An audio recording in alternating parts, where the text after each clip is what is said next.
Hello, my name is Allison. One of my expertise areas is the SI joint, and I'm going to share with you a couple of things that can really make a difference in these day-to-day things that you may not be aware that are causing more SI joint discomfort. So the first one I'm going to share with you is being seated in a chair and reaching. So I'm going to get in a chair and I invite you to do these exercises with me, but perhaps not this first part because I'm going to show you how not to do it first. All right, so normally what we may do is if we have something over here that we need to grab, we may reach in like a little side bend, or we may twist and reach.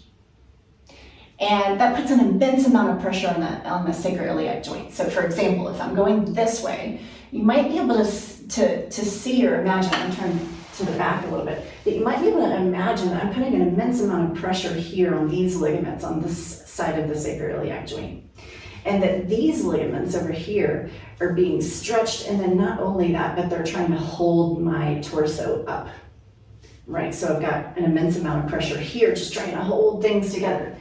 All right, so let's do this one. This is the part we should do together. So let's have seat, and instead of leaning or twisting, we're going to move the hips. We're going to twist the hips in the same direction as the spine. And then we'll reach. When we reach, you want to reach your heart forward. Like imagine I have a string connected to your heart and you're facing towards me. I'm going to pull that string forward. It's going to reach your heart forward. Yeah. And then we'll come back and untwist. Same thing, you can reach with both hands, you can reach, you can bend down and pick things up, leading with your heart. And as long as your hips are going in the same direction as your spine, you're gonna put a whole lot less pressure there.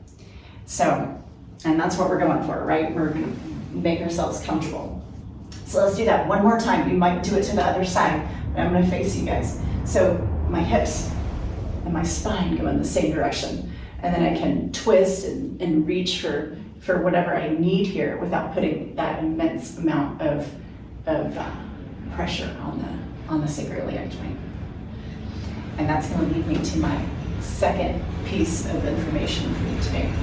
So a lot of times we're really uncomfortable because maybe we sit in a chair for work, maybe we travel, in the car or in a plane. And so this is good for all of that. So I'm going to show you first, don't do this part with me, but I'm going to show you when we get a little bit tired, we begin to round the spine usually. And what that looks like is this. Okay, so first of all, what happens is your pelvis starts to tuck under. And you get this tucking your tailbone under is kind of the terminology for this exercise. So if you're doing that, you're actually turning off a lot of the muscles that support a healthy sacroiliac joint, like your core, for example. That's the first thing turns off here. And then you also weaken your spine, the lumbar spine. And that's right above your sacroiliac joint. So you want that to be really healthy and strong. So the other thing that happens is, you're putting from this curve, you're putting an immense amount of pressure right here on the top of the sacrum where your sacroiliac joint is here at the top. And those are right in where the ligaments connect. So you begin to weaken the strength that's supporting a healthy joint and supporting strong ligaments. So you're weakening the ligaments here. And when you weaken the ligaments, man, that hurts, right? So you get this wiggly, jiggly, and jammy SI joint. All right, so let me show you how to do it in a way, and this is the part I invite you to do this with me. Okay, so I'm going to take this Pilates ball. This is one of these lightweight little Pilates balls. And, if you don't have one of these, what you can grab is a very dense, small pillow or a yoga block, something like that. And this actually works the best. So if you have access to this is what I highly, highly recommend. And a lot of people, once they learn this, I've heard, this saved my job. This really saved, I can travel now in comfort, and all these different things. So we're gonna take this and we're gonna sit.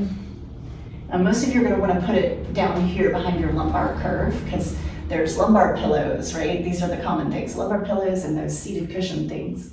But instead, you want to do this. It's so much better.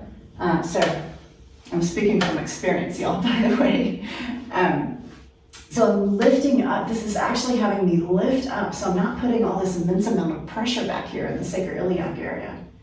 And my lower back, I'm able to, my transverse abdominis, which is the core, my core is just very gently engaged, but it's supporting my sacroiliac joint.